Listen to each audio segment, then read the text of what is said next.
Ce n'est pas tous les jours que l'on a l'opportunité de faire la découverte du siècle, encore moins d'en faire deux. Ok, t'es prêt? Mais c'est exactement ce que Bob Ballard de National Geographic s'est fixé comme objectif. L'homme qui a retrouvé le Titanic met à nouveau le cap sur l'un des plus grands mystères de l'histoire.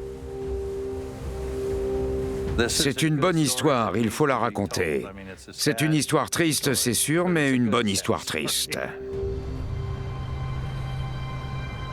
Cette histoire nous ramène au 2 juillet 1937.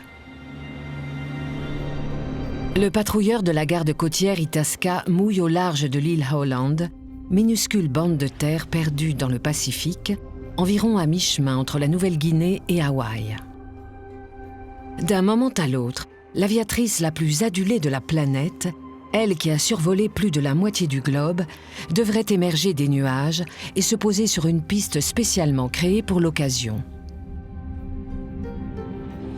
Les marins sont là pour guider son atterrissage et témoigner de ce moment historique.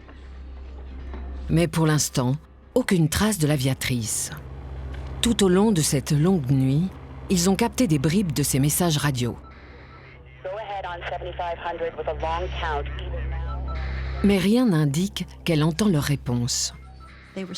Ils étaient paniqués, horrifiés de constater que, bien qu'ils puissent l'entendre, elle ne les entendait pas, qu'ils ne pouvaient pas communiquer. Puis, à 7h42,